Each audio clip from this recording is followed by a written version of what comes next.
Government ہمیشہ اچھا perform کرتی ہے، یہ ہمارا ٹرینڈ ہے پاکستان میں۔ نہیں سر، جب دیکھیں یہ بات میں آپ سے اگری نہیں کرتا. جب آپ الیکشن کمیشن آزاد ہو نا اور آپ کے انٹرفیرنس نہ ہو، پی ٹی آئی کتنے الیکشن ہاری تھی، ضمنی الیکشن ہاری تھی نا، کوئی انٹرفیرنس ہوئی تھی کسی طرف سے؟ ڈسکام نے آپ نے کیا کیا یار فیصل بھائی، آپ سچ بولا کریں، اچھے آدمی ہیں، ڈسکا میں جو کچھ آپ نے کیا، اس لیے کہ آپ کو ڈسکا کے علاوہ کچھ اور ہے نہیں نا آپ کے پاس. آپ 17 سیٹیں جب ہم اپوزیشن میں تھے تو ہم جیتے نا، اس وقت بھی جہاں پہ مداخلت 8 فروری کو مداخلت ہوئی، ٹھیک ہے، یہ علیحدہ بات ہے کہ ہم اس پہ بلڈ اپ نہیں کر سکے، that is a different story. 8 فروری کا الیکشن سیکیورٹی والے دن ہمارا نشان جو ہے وہ قاضی فائز صاحب نے بدترین عدالتی بددیانتی کی بدترین مثال قائم کی. بات یہ ہے کہ پی ٹی آئی آج بھی ریلیونٹ ہے. یہ حکومت فوج کے سر کے اوپر چڑھ کے مت ناچے. فوج نے ہندوستان کے خلاف جیتی ہے نا جنگ، تو اس کے پیچھے نیشن پوری تھی، ہم بھی کھڑے ہوئے تھے، ہمارا بھی سوشل میڈیا بھی کھڑا ہوا تھا، کیونکہ اکراس دا جو پولیٹیکل ایفیلیشنز تھی نا جی، اس کی وجہ کہ ہندوستان کی جب بات آئے گی تو ہم سارے کٹے، لیکن پاکستان کی بات آئے گی تو لوگ عمران خان کے ساتھ ہیں. حسن مرتضیٰ صاحب، تو اب دیکھیں الیکشن تو ہو گیا، اب کورٹ کچہری تو چلتا رہے گا، لیکن پاکستان پیپلز پارٹی اب اس تنقید کے علاوہ اور کیا کرنے کے لیے تیار ہے؟ دیکھیں میں نے تو ایک بات کی تھی کہ جو 1.5 سال کی کارکردگی ہے اس کی بنیاد پہ ووٹ بڑھ کیسے سکتا ہے، اور چیزیں گنوائی تھی. کھیلداس صاحب نے اس کو کمپیریزن کرنا شروع کر دیا، تو میں اتنا ہی عرض کروں گا کہ آپ اس کمپیریزن میں پڑھ رہے ہیں، جنگ کا سہرا لے رہے ہیں کہ اس سے لوگوں کے احترام میں اضافہ ہوا، یقیناً فوج کے احترام میں اضافہ ہوا، یا پاکستان پیپلز پارٹی کا قد بڑھا. اگر وہ میدان جنگ میں دیکھ لے، جن چیزوں سے وہ جنگ جیتی گئی وہ پاکستان پیپلز پارٹی کا ویژن تھے، اور آپ کے پاس تو بندہ کوئی نہیں ہے کہ جا کے انٹرنیشنلی آپ کا مقدمہ لڑ سکے.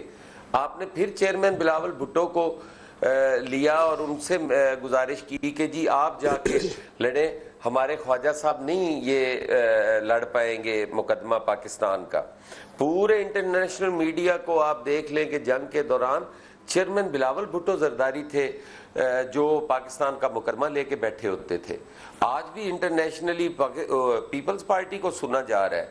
باقی یہ چیزیں اگر آپ نے اس طرح کمپیریزن کرنا ہے کہ امر کوٹ میں کیا ہوا اور سیال کوٹ میں کیا ہوا، تو یہ بھی آپ کر کے دیکھ لیں.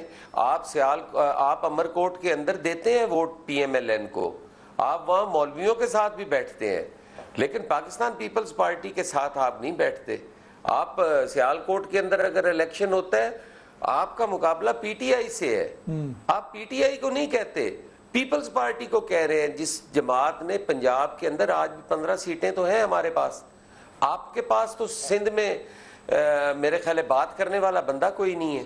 کوئی ایک سیٹ مجھے بتا دیں جو سندھ سے آپ نے کبھی بلدیاتی بھی، لیکن اب آگے کیا ہوگا حسن صاحب؟ دیکھیں یہ تو بات ہو گئی نا، اگر آپ موازنہ کریں گے، میں اس لیے یہ پوچھ رہا ہوں، اس طرح سے آپ موازنہ کریں گے، چیزیں انفولڈ ہوں گی تو آپ کو نقصان ہے. میں حسن مرتضیٰ صاحب کر رہے ہیں ہمارے ووٹوں کی میں یہ جاننا چاہ رہا ہوں کہ اب آپ کے لیے حکومت نہیں کر رہے، تھوڑا سا اس لیے بھی یہ ایک مشکل سی ایک صورتحال ہے کیونکہ آپ ان کے اتحادی ہیں. اس وقت جو آپ بلاول بھٹو صاحب کا ذکر کر رہے ہیں، جس ڈیلیگیشن کو وہ لیڈ کر رہے ہیں اس میں پی ایم ایل این کے سٹنگ منسٹر موجود ہیں اور دیگر لوگ موجود ہیں، تو یعنی یہ ایک ہی ڈیلیگیشن ہے. اب اس کی بنیاد پہ آج کے الیکشن کے حوالے سے اگر آپ ان کے اوپر تنقید کر رہے ہیں تو کل کو یہ تو پوری کی پوری جو کولیشن ہے اس کے لیے مسئلہ کھڑا ہو جائے گا. دیکھیں یہ جس ڈیلیگیشن کا آپ نے ذکر کیا، پی ایم ایل این کی نمائندگی اس میں موجود ہے، اس کو لیڈ پاکستان پیپلز پارٹی کر رہی ہے.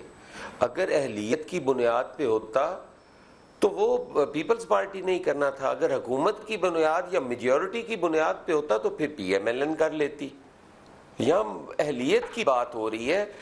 گزارش یہ ہے کہ پاکستان پیپلز پارٹی ان کی حمایتی ہے، اتحادی نہیں ہے، ان کی حمایت ہے بالکل. یقیناً جیسے ہمیں ان کی حمایت کے ساتھ جو آئینی عہدے ملے، ان کی حمایت کے ساتھ ملے. میری عرض سن لیں جی، چلیں ختم کریں. مجھے اگر بول لینے دیں جی، میں تو بولا ہی نہیں، چپ کر کے چلیں نہیں پلیز فنش. جی ہاں، یہ ڈرے اس وقت سے اگر ہماری حمایت ہٹ گئی تو پھر کیا رزلٹ ہوگا، پھر کہاں کھڑے ہوں گے یہ. ہمیں کوئی فرق نہیں پڑتا، ہم اگر صدارت بھی چھوڑ دیں، گورنریاں بھی چھوڑ دیں، ہمیں کوئی فرق نہیں پڑتا، لیکن یہ سوچیں کہ یہ کہاں کھڑے ہوں گے. یہ فیصل صاحب سے پوچھیں کہاں کھڑے ہوں گے. یہ ہم وہیں کھڑے ہوں گے جہاں آج کھڑے ہیں.